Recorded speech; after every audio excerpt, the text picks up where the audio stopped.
na ka changa kun sa te kan tong le hi lom ka ti ewa pathian ne na lom thu ka soya ni theyang to kin he kan in bu saya a kaima la ma chong ka khu ve kho ma ni wa sala ngai tha ta te nilo thiam saktoria ti kha kan sai usani pathian tu thiam hi ngai thang sakhi lui te tu cha thohuan wa mang hian o pathian kanun na hi nang ma cha kin a thohuan wa mani kanun na hi pathian cha kin pathian mu cha kin atui hal ani eng tika nge pathian ka pathian ma ka thena kai la lang o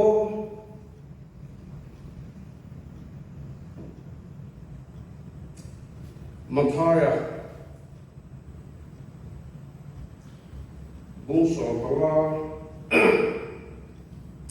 jang som ni pakhata chang hian kan siranga aran chana la ya kan tu to mai don ya tin ni suan chuta ta chu achua ka dura le sidon biala akala tin ngai te chung rama ta chu kana me chia khat alo chuwa lomba davida fa min khongai ro ka fanu ram huai aman tatani tin ava pathian ma ma so na dilin chong chayang lomba kan pathian min khongai tu ringlo le fellow de he na in pochi zanira hian lomba nangma thu soi la nangma rani choi mo yang che I khongai na la li suwa bin karon di le nagan sam sun li pa hi a khan sakhi lui te tri cha thawon wa mang hian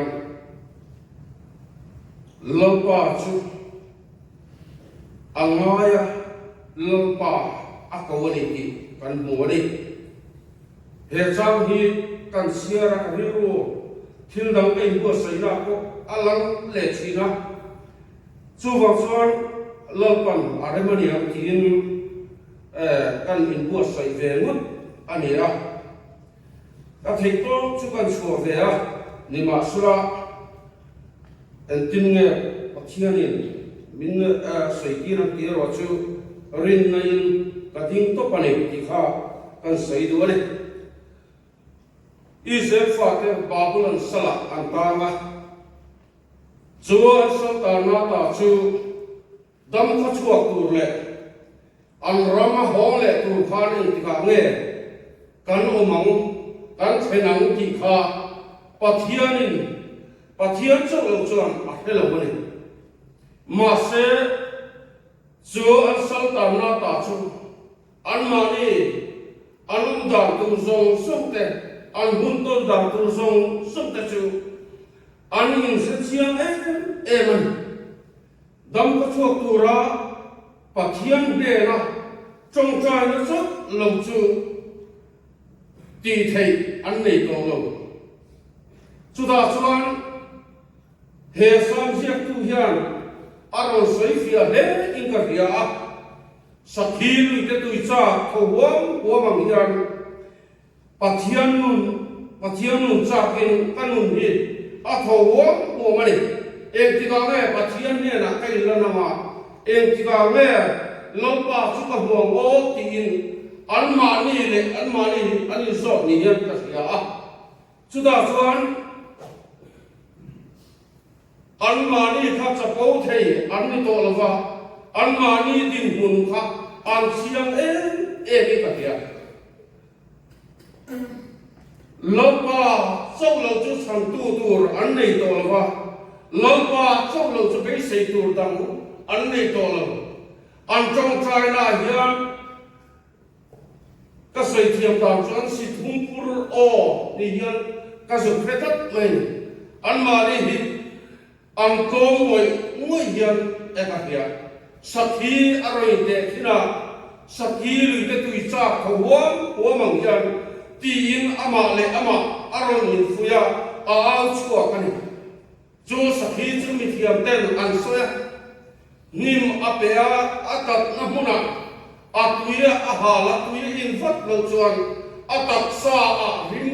chia aswa churin chuan sapuin akhia ase vathina ni kha achiang em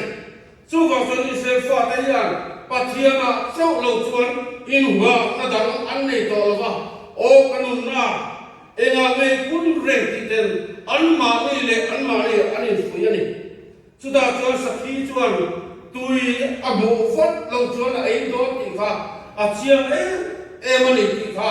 ama lian achiang khapin ka hia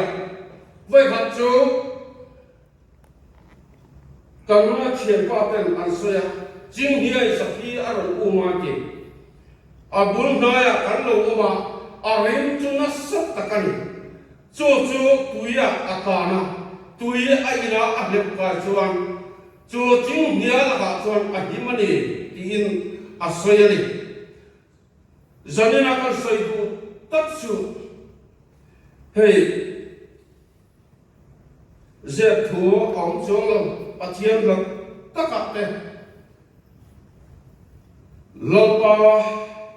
du lo zote kan soi phong chi lopa hata kan chuan kan rim alo chia rong bo tu kan bang lo nu le pa u le nau te kan bang sung lo kan rim an chia chuan miten om kan ni a kan trong kama ade khong ema kan se pui te tan kan rong bol pui te tan chu kan rim chu an chia in krista bel a hia chin zanina hian kan soi du em pakhat chu so a rim chia na huna chuan lopa chok lo chu siam tharna om lo lopa chok lo chu bel ka om lo ti hi a chiang ngoi chin kan fiat na bangte kan fin na bangte thu hi soi chiam mai la kan nun atanga lopa ni pe ani lo chuan rim chia a chang le chin ani chu wa chuan he sam sia tu hian amanun akhira amanun achi wang phong hian anun rim chia te an thiam lo zong te lopa bela chau lo chuan soi tur tan na tur an felo ani thu finga chuan lopa chu puiania mi fing chu atan lu da a him chin ati ani zanina ko hian he kan thua chia ra hian mang ang te lungai te thapang te lopa chau lo chuan him na aum lo ani ti hi a chiang em ani vai khat chu ka chian pai a te se mani a soya ka ngai khare maya chu ta a soi chu dam doi ka ti a zunen aum piang ki ka du feka bazara kanu hian ka fapai buan aron ken le a prautur aron ken le chuan khomai takin thom te win in lo di lama karon khul le to ni o atia chuta chuan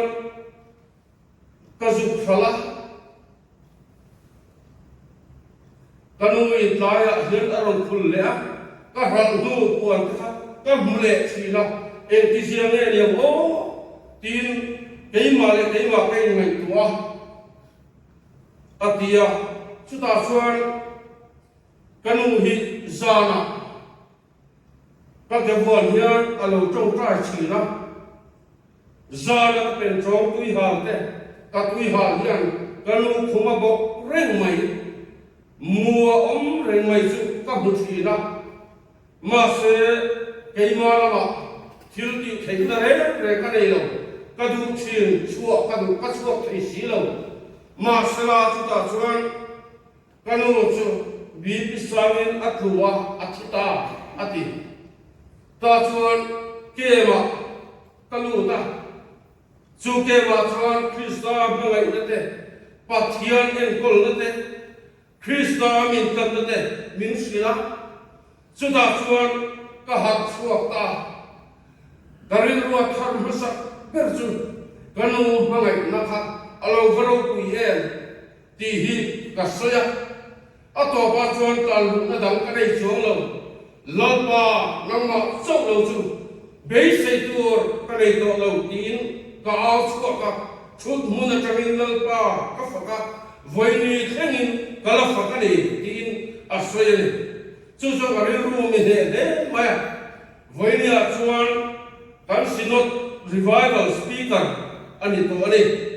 chu wa chuan he samjia tu hian bel tur dang a von tur song so lolpan a phe chim lo chuan lolpa ka an lu oi lo wa an hel le china lolpa chin chia na le lolpa ko ngai na ain kul na an chan thei na tu rin lolpan freom a khan sakari Robui ka tikot mai ani nataka chuan lolpa hian kan von son song so min the chim sak ro hi chuan ama lam kan hoi thei lo voina kan nun te kan nei te kan ro sum te phe chima kan om hian so pathian au na tak te pathian ko na tak te chu alo ong chin na ni pathian ma mi atong trai re ama lam te sia a pe chiang ema pathian ro pila a pu chi ani chu va chuan be sei na din rin na in lalpa akawa lalpan a chang ani chu va chuan Israel fa ta ko lalpan boy ka ala chu ka an rama a ada le ta lim takin an bole ta ti kan sia ani apa dina ta chuan no china kan sia kanan be chenu hi karil ruwa alian ema afanu nak lahi an sohian amang an khlak don hian ka felut ba lali suan hena khan pathian hena khan lolpa Davida fapa min ko ngai ro ka fanu ram boi na man ka mayati amang an thak dar to hi ka ngai to voi ka kho thi rong kan bol na me che pa ka thiram hoin amana lo mane mangan kha takan da so ka bia aman kha jing chua nualin a chuak thei safa sumi kanan an kol tak ngai chu mi rim thil ti thei na hi atel to lo re ta ti lo pa tel lo chun kha ram hoi na a ka chung a lu ko kha ti ngai na om lo re he me chenu kana me chia yan a fanu ram hoi na aman hi a fa mang ang to ne o ka ti pathin ko nei na ara pong bok si amang an tha bok si ham tin phok ngai lo bok si lo tong char na chu lo chu ti ngai na a om lo ni lali so ne na asu kala lali so khan mi se khan e tin ne ti Davida fapa min khongai ro atia kami Israel nambo be nam berambo ne la lo chu ti kani lo an ti mo he vai no jaga sirni chun afama en ve heti ta kian lali suni entingne chongle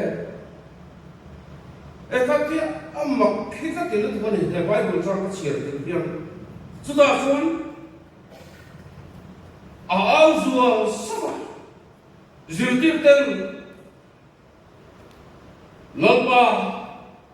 lu tir meiro antia ana dil sakya ma se lali so chuan alo nial le ani sibaya buka lalpa ka faning minti dam sakro anani tin aalya lali suan fa ke changla saka uiten hena an pengai pe atia me senu yan lalpa ni somani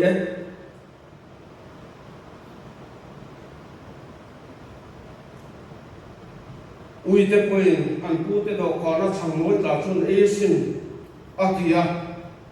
lali suan me chia irin na anasa mai iduang chun lo dam ro se atia alo dam ta ti kan huale heta ro ui ka ki em chu phenu hian rin na in be sei na in lalpa akobule hoina pathian kan ko dan te ka ngai tua keima mika bung sari cha so pathuma asoi ang de kha em leo ti te ka ril ruwa a oma keima mina tak tak lo an nu thuan sama an khum lai so la an chiu mai mai ani atiang khan agam dil na te ko hi lalpa nge chun agri tongin su khong an tiang hian chu kan aw lo we mani o ekati henu hi be dong du mia lovin lalpa awa